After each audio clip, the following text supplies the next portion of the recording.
years now, I've been wandering back roads, abandoned houses, and relics, searching out the souls of those past, seeking proof of the existence of the other side, the spirit world. Each door I opened led to another.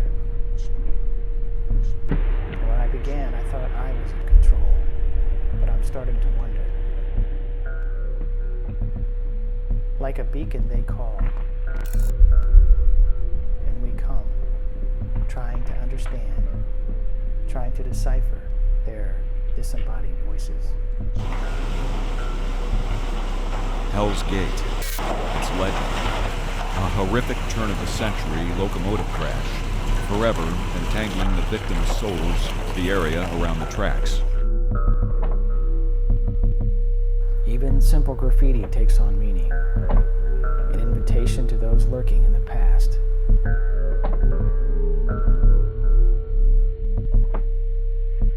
And then come the shadows.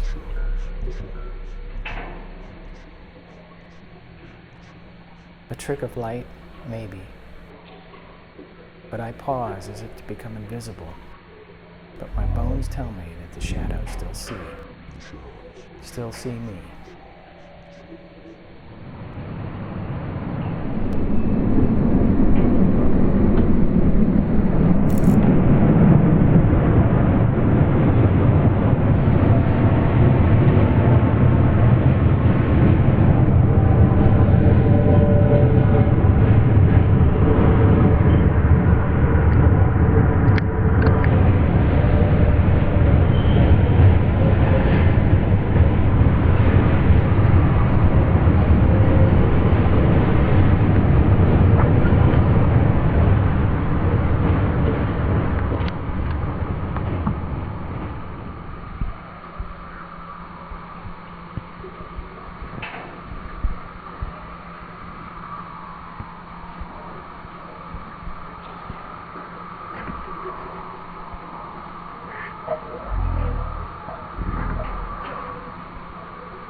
This house was one of the first homes in the county, and in its day was the central hub of this farming community. Festivals and gatherings long ago occupied the grounds of this majestic dwelling, but those sites have long since faded. According to the home's current owner, when an outbreak of smallpox came through in the late 1800s, Those stricken were sent here to convalesce, and those less fortunate, who passed on, were buried on the property. There are roughly 200 bodies buried in the backyard. Some of the headstones can still be found. The new owners call it Black Moon Manor and have hopes of transforming the old homestead into a haunted house. But the spirits here seem to have a different plan, and have given them much more than they bargained for. I've lived here for 11 years, back when I was a child. What was it like when you were a kid? Do you remember seeing things? I saw quite a bit. I used to hear strollers roll across the dining room floor, but there'd be nobody in there. I'd be scared to death to fall asleep. It's a fascinating house. It's just absolutely beautiful. Doors upstairs, opening and shutting. You'd see bright lights on the doors and nothing there. Numerous people tell me just through talking in town that this place was haunted after I had acquired it. A lot of crazy stuff, you know, dogs barking at the top of the stairs. We had a picture fly off the wall one time. And shoot all the way across the front room. Really? That was weird. Did you see it? Sitting there watching TV, about that much of that plaster come out from behind it. It's obviously a house that was built by a wealthy family. When we first got here, I took a picture over in the field. I got really drawn to the woods over there. And Me and my sister played out there a lot at night, and we were pretty scared to stay out too long. they said there's water, which I always get pulled to the water, to the creek. Every now and then I'd wake up in the middle of the night and I'd hear like people talking. And I'd think my parents were up and they weren't, and the TV was on maybe, you know, and there would be nothing on, and it'd just be quiet. And I was like, I know I heard voices. It just sounded like a bunch of people talking. And it's just been kind of juxtaposed with lesser built rooms, such as the funeral home in the back. I didn't believe in ghosts whatsoever, never seen or heard or felt anything until I actually moved into this place. Not until I started cutting holes in the wall in this place that I actually experienced my first encounter in here. The second hole I cut was right underneath the stairs, and I had a drill that I was using, and it just slid across the floor. I'd love to see the cemetery, to see how those headstones have been engraved, because that can tell us what the economic status of the family was.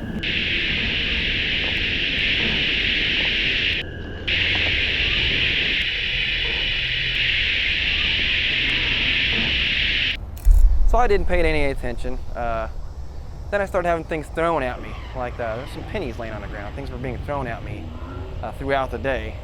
Really interesting energy here. I love old homestead places anyway, because they have a lot of natural family history. When I was in there, I dreamt of that room and the way the cornfields come in this tree was in my dream last night. Sometimes if I focus on stuff, it'll come to me ahead of time, you know, and I'll pick up on stuff. But the first thing that I perceived as we came up the driveway is I don't feel particularly negative or evil energy, but what you have to be careful with sites is people that are investigating, or people can hear about a haunted site, they can actually bring their own spirits, their own ghosts, their own demons with them.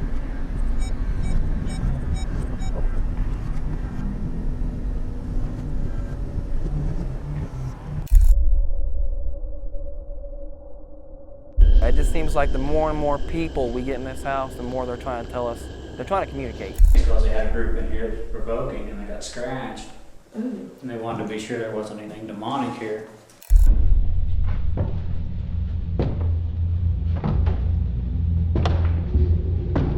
Home that was demonically infested, and they had a lot of problems. You do not want demonic spirits, you do not want negative spirits. Did you pick up on anything? They can mess with your head. Yeah. Something was brought in. Just asking the entities in the house how they felt about the haunted house here. Kind of provoked a little bit, asking them if that bothered them. And while I was doing that, all of a sudden, Jen took off running out of the house, screaming. She was yelling, "Get it off me, get it off me." She lifted up her shirt in the back, and there was just a huge scratch. It was actually bleeding. There was blood on the back of her pants, blood on her shirt. Wow. So it was quite an interesting moment. Why you scratched them? Was it because they were getting you angry?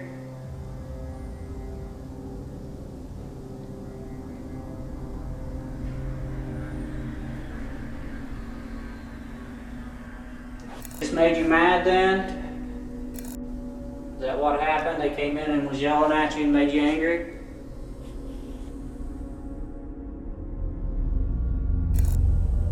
Can you tap on something for us so we know you understand?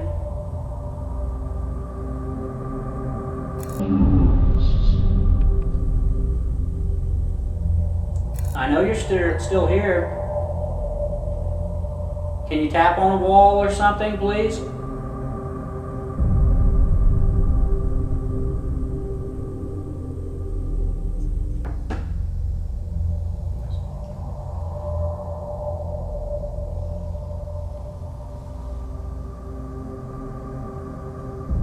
How many spirits are here?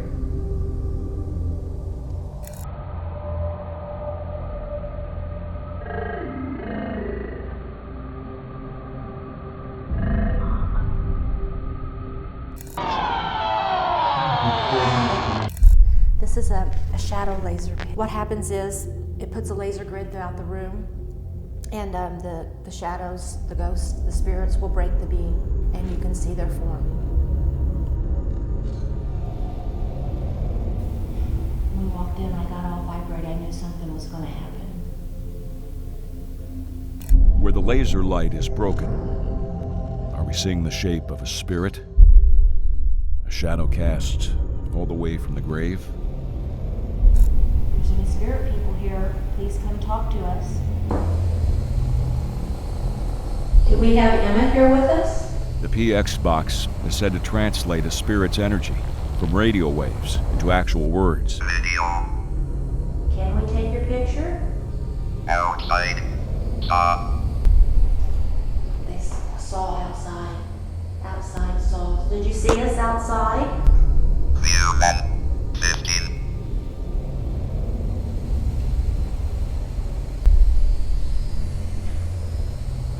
Did you hear that?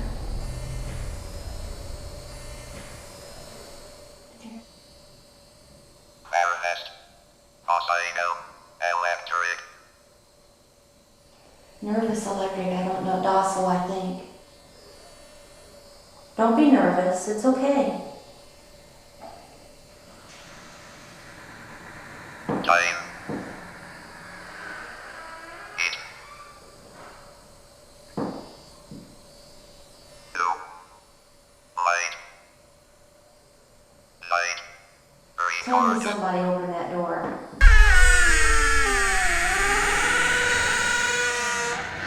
That door is hard to shut. Would you not say that the wind couldn't? No, the wind's not strong enough to do that.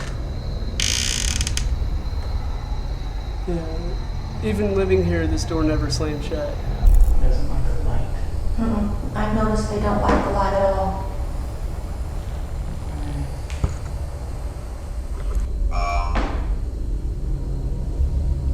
Is there a Bob here?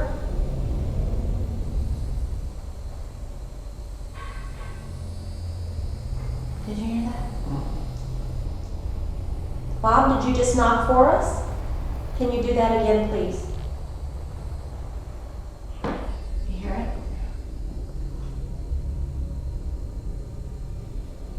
Yeah, I'm hearing. My senses. It's whatever it is. It's not.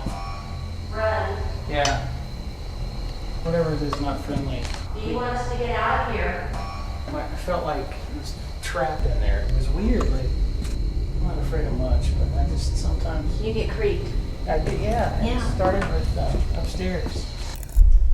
Well, the thing I'm curious about is if the woman did freeze here in the 1970s and she's said to be buried in the cemetery, I wonder if she's a family member, because the last family member that lived in this house passed away in '79.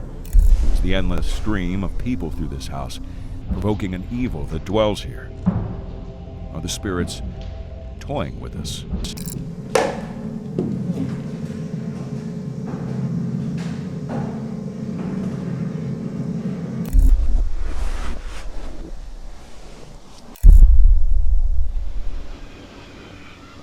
My hands are really hot.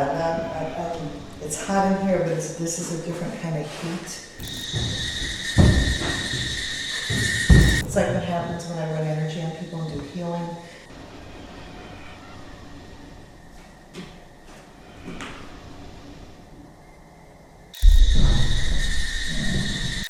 smell a pipe in here. I feel like somebody was in here.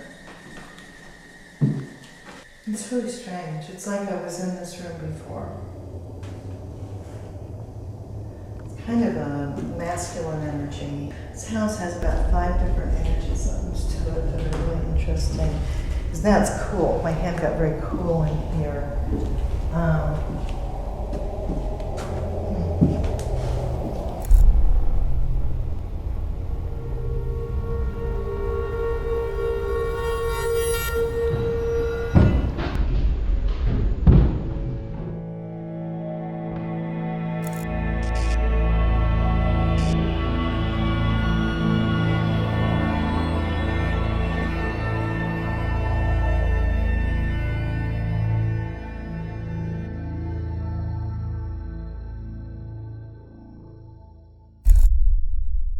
Do you have a favorite room in this house?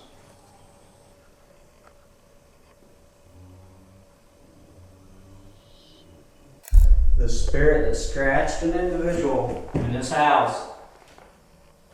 Is that somebody? It was me. Were they provoking you? Made you mad?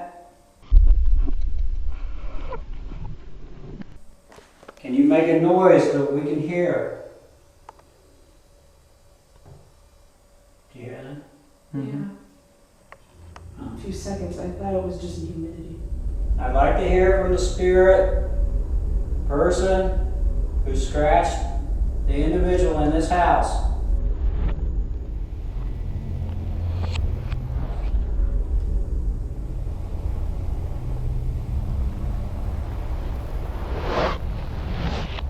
Is there anyone here who would like to communicate? Anyone in this house at all?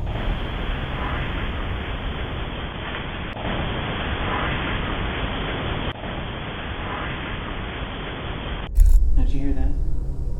Yeah, I heard something. Like a whisper? Yeah, like a whisper. Yeah. Yeah. Okay.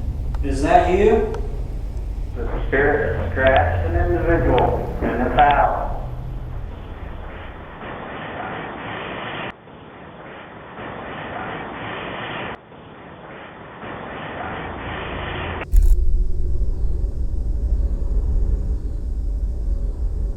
Are you the spirit? Are you the person?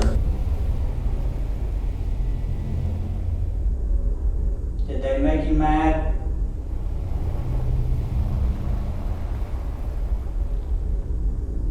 I just heard that again. Do you belong here, or are you being held here?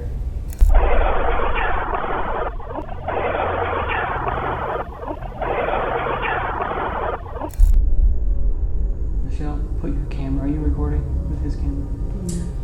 Right by me, there's a hole in the wall here. Can you put your camera over here? And record. Is the chandelier moving? Are you here with us now? Are you feeling cold? Mm-hmm. Are you feeling that? Yeah, it's to my elbow.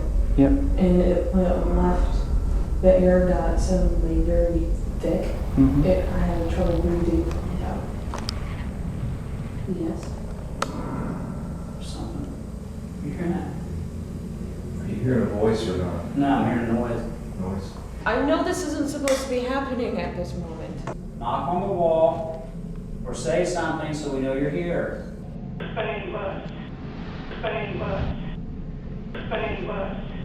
need for you to answer me because we want to know why you scratched someone.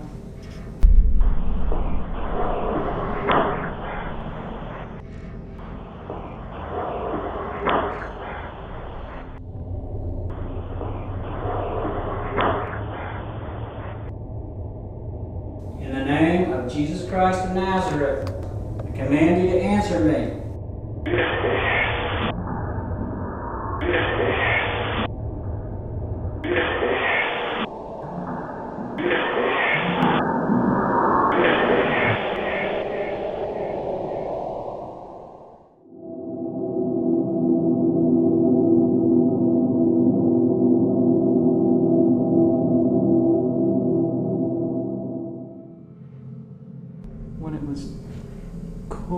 you know, almost like you could hear, like, you know, when cloth is rustling or something like that, you know?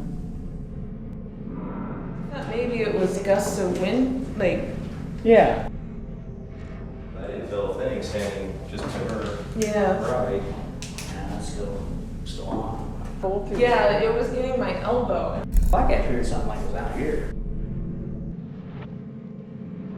What out here, just faint tapping Yes. or rustling or Like anything? a little rustling and stuff. But then I thought I heard that whatever was said, a voice at one point.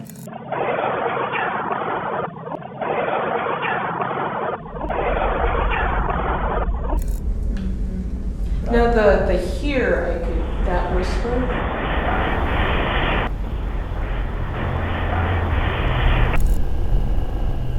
Would you like for us to come upstairs and play a game?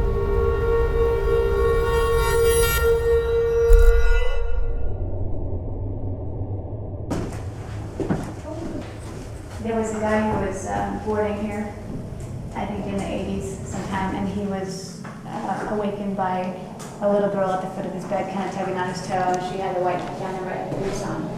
Oh.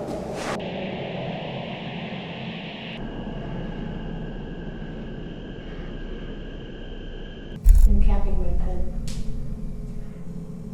We're just interested in you. You got any questions?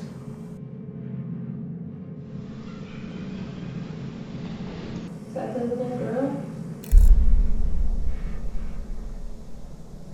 My hands are really hot. It's hot in here, but this is a different kind of heat.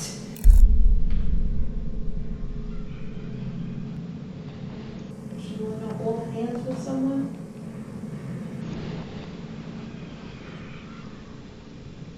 Especially my left hand. Both hands are really hot. My left hand, which is a receiving hand, is like really, really hot and on fire. Like no other. I mean, it would be just like if I were sitting and doing Darshan Blessing or doing something for lots and lots of people.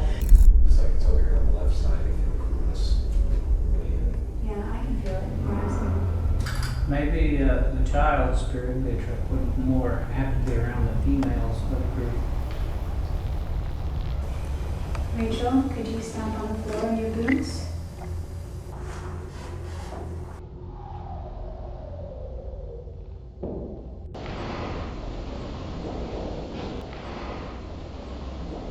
I almost get a feeling when I came into the room of like an energy pattern that goes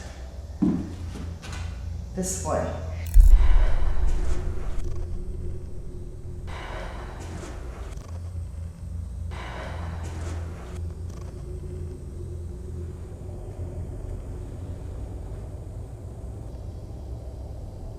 Do you have a pet dog or cat?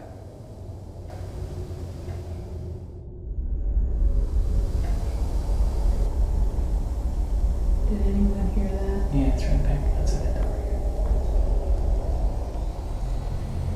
here. Who's with us right now?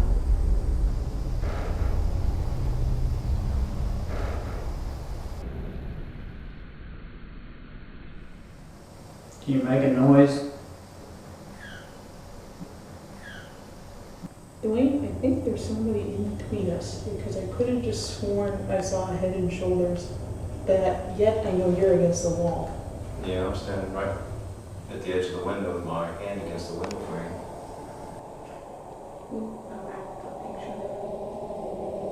Well, there is like a little interference looking kind of thing, but it just could be the monitor here. Right about where that first picture is. Mist or something. We're just really flying past the doorway. Was that you I saw?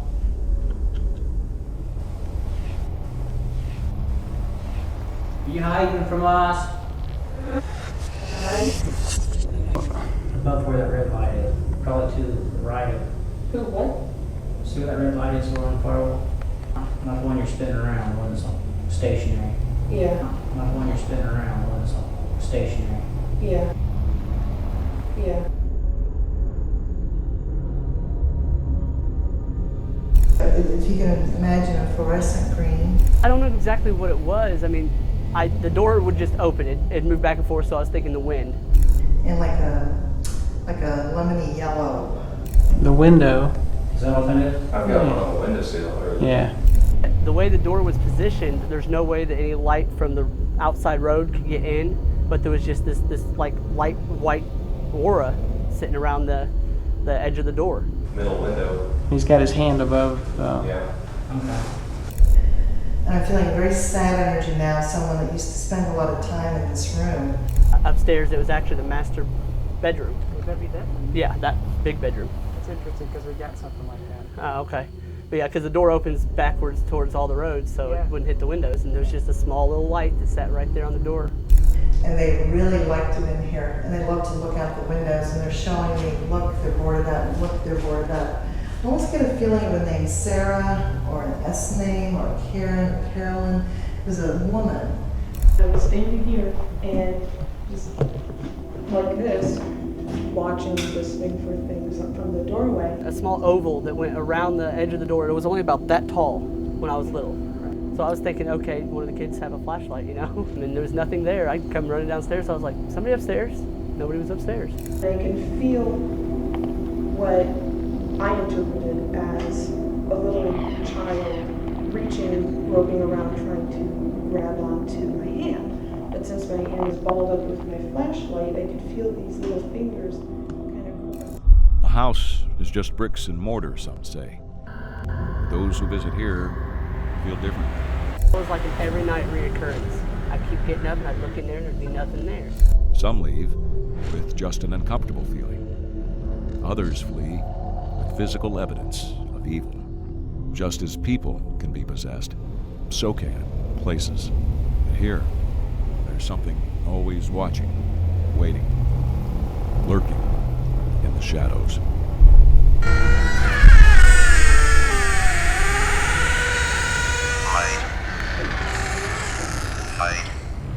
Tell me somebody open that door.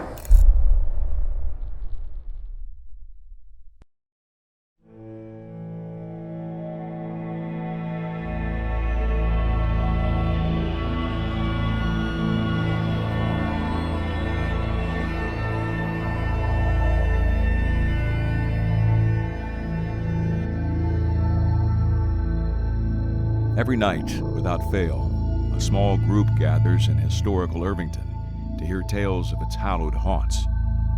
Al Hunter, who leads Irvington's ghost tours, is convinced it is an epicenter of haunting in the Indianapolis area. You know why we start our tours from here? You know what this building is that I'm leaning on? It's Irvington Masonic Lodge 666. And you can go right out to the front and look up at the top and see that it says Irvington Masonic Lodge 666. Part of his tour leads the curious past a small cottage nestled on a back street of this sleepy neighborhood. And it may not be so peaceful because it rests on the site of the 1894 murder of 10-year-old Howard Peitzel at the hands of the infamous and prolific serial killer, HH Holmes. The 1893 Chicago World's Fair was the biggest thing that ever hit these shores. 28 million people attended that fair. That was over half the entire population of the country at the time. Holmes was a doctor. He graduated from the University of Michigan Medical School. He graduated in 1887, I believe it was. And he made his way to Chicago. Found a place at 63rd and Wallace in a place called Inglewood. The bottom story were shops, top story were regular rooms, middle story were rooms that had no diagrams, no record of it. They had doors that locked from the outside only, open gas valves in every room. Innocent young women flocked to Chicago to see the World's Fair attractions, and it was here Holmes lured them with the promise of cheap room and board. A grisly fate awaited them, though. Trapped in their rooms, Holmes often gassed them as he watched through a peephole and then experimented on their bodies to see how far they would stretch, or sold their remains to universities for medical study. He confessed to 27 such murders, but the true number will never be known. Poor Howard's murder was born from a different scheme. Holmes and Howard's entire family were in on an insurance fraud scheme. Unbeknownst to the family, though, Holmes planned to kill them all, starting with Howard's father, P.F. Peitzel, allowing Holmes to keep all the money for himself. With the disappearance of their father, Holmes was entrusted with the care of 3 of the 5 Peitzel children, Alice, Nellie, and Howard. Traveling the Midwest with the children, Holmes awaited the perfect opportunity to dispose of these young witnesses to his swindle. Holmes rented a cottage in Irvington with the express purpose of doing away with Howard. But this was one murder that would not go unsolved. The charred remains of Howard Peitzel were found in a wood-burning stove on the property by Frank P. Geyer, an investigator with the Pinkerton Agency. Later, at the trial, a witness testified that Holmes had installed the stove himself, with little Howard watching, unaware that it would be his final resting place. And when asked why he hadn't simply hooked into the cottage's existing gas line, Holmes replied, "Gas is dangerous around children." And so we've been here about 10 years, and when we knew nothing about the history of the house when we moved in. We didn't know anything except that we were very drawn to the house. The whole family was in on this scam. See, the whole Peitzel family was in with Holmes because what they were going to do is fake Benjamin Peitzel's death, and they were going to split the insurance money with Holmes. Well, what they didn't know was that Holmes planned to kill all of them. He had this ruse going on where, you know, everybody's fine and Ben's fine and the kids are fine, but he was like knocking them off, you know, one by one. And I think that he had planned to kill Howard actually in Cincinnati. Right. But when they came in, they were staying in a Circle hotel down on the Circle.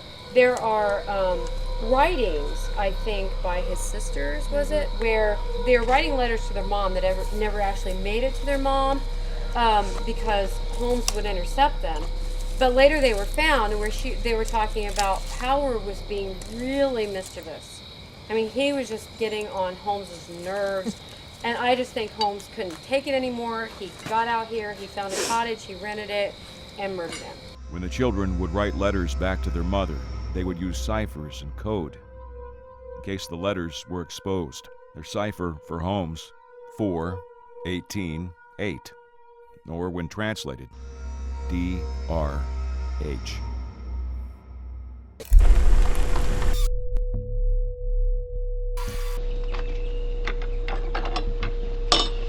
Well, I think we could get some things outside because of where some things happened. Oh, it's so nice to hear dreams.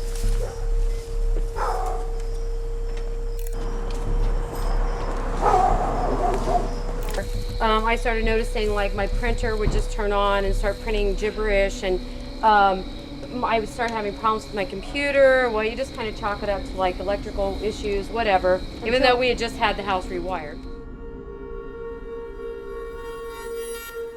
The activity it continued, and we would hear voices, and together, and with the windows closed, we would hear some voices, and they were muffled, and we realized that it wasn't anybody outside.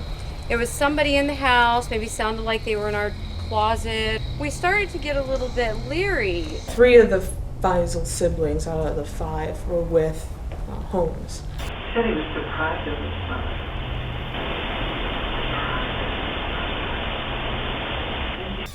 He stayed here temporarily. He'd been in the Circle for some reason in a hotel. He said he was deprived of his mother.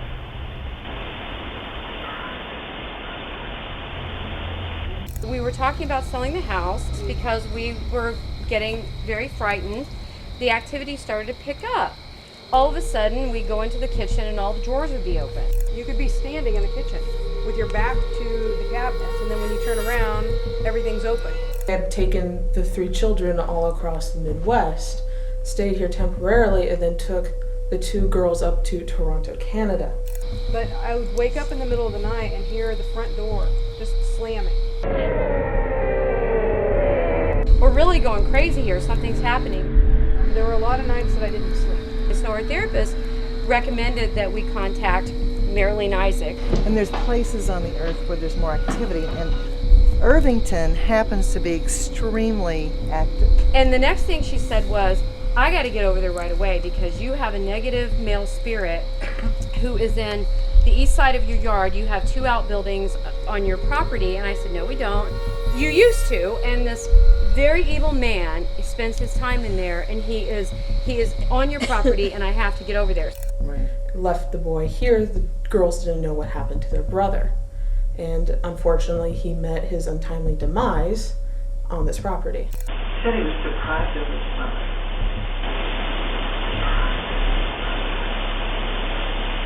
Did they believe you?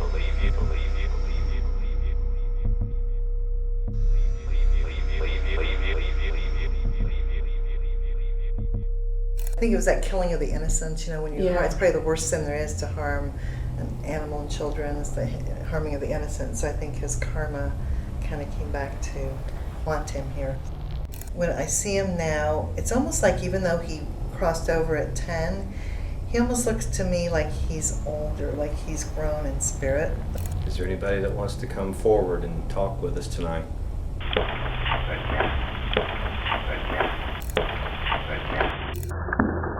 There was one night that I was completely awake. I wasn't sleeping.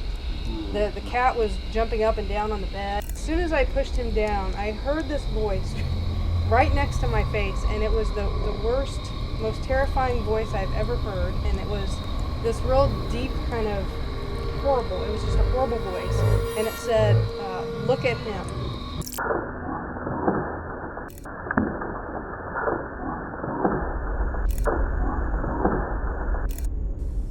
Is there anybody here that knows Mr. Holmes?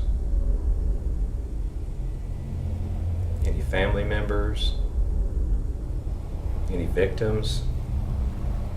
Howard, are you here? Did you? Howard's here. He's hiding. Yeah, he's hiding behind something.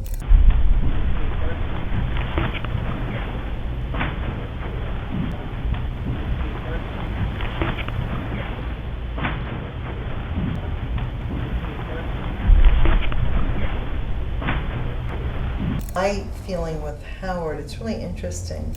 Did Holmes ever hurt you, Howard? Would he punish you frequently?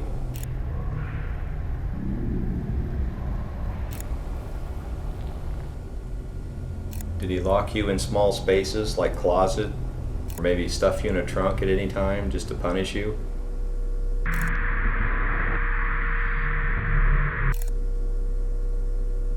Did you ever catch him hurting your sisters?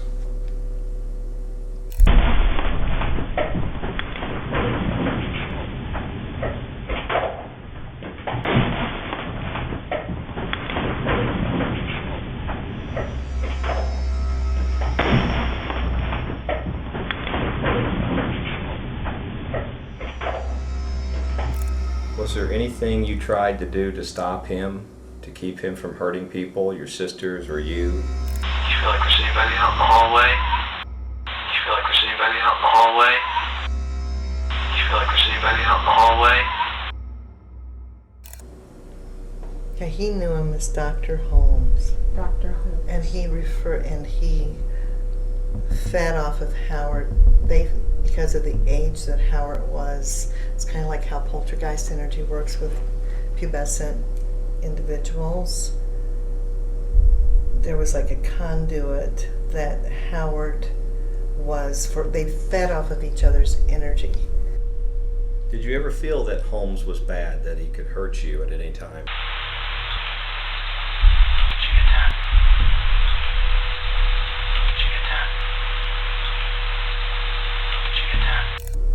I feel that he did try to protect his sisters. I get a sense from something he just showed me. It's kind of like he tried to deflect.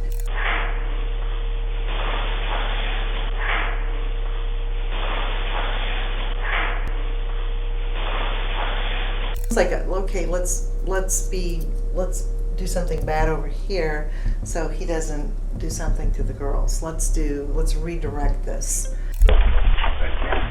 My gut feeling is it has to do with some things that they found out there.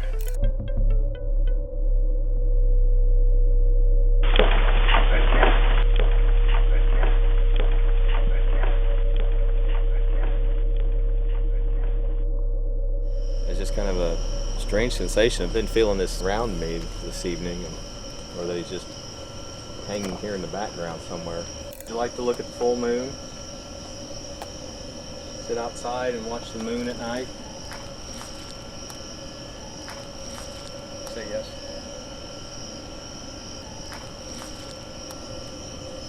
Just out loud. There's something going on over there. The second time tonight, it felt like somebody's clamped a hand close to the back of my neck. Once in the house and once out here.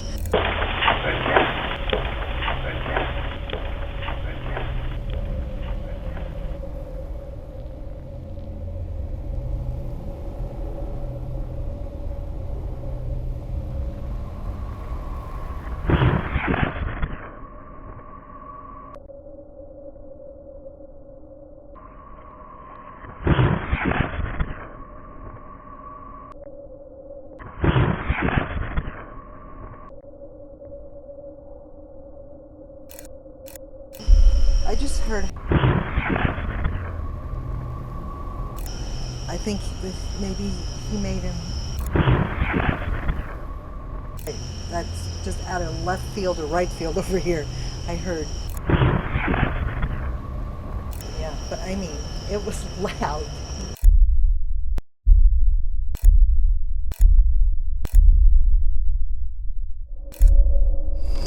Come on up, I'll show you something you won't ever see anywhere else but here.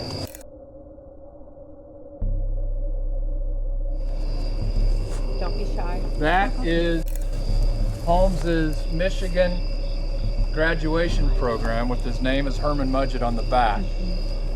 The envelope that they came in that's signed by H.W. Mudgett himself. And this is probably the most interesting thing. This is a picture of Holmes as a University of Michigan medical student. Holmes is all the way over to my right, wearing his derby cap. And if you were to blow that up, you'd see the cadaver. You see the cadaver, the sorry-looking cadaver on the table? If you were to blow that up, you would see that Holmes has taken the pocket knife out of his pocket, opened it, and stabbed it into the wooden table. And he's got his fingers on the corpse and his hand behind his back as if to say, hurry up and take the picture so I can start cutting on this corpse.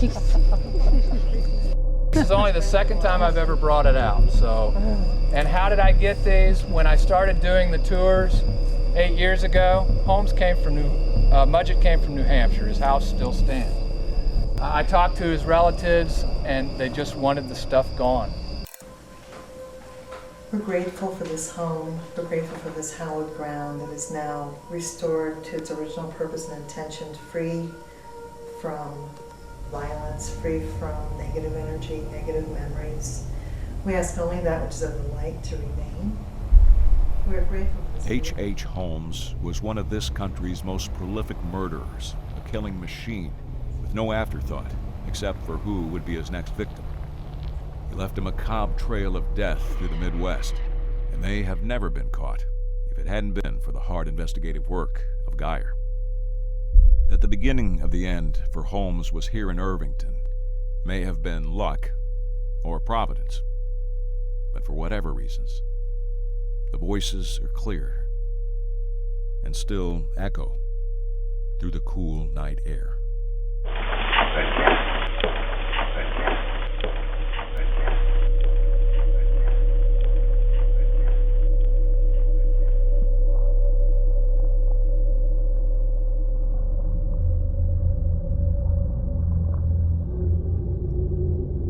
So the question is, do they exist? Is it real? For those who have journeyed with me, the evidence is hard to refute. Everywhere we have been, we have captured the unexplained in audio and with images. There are, indeed, ghosts walking among us. My senses are awake to them now, and I have trouble sleeping at night. Only one question remains. Whose dominion is this really? Ours or theirs?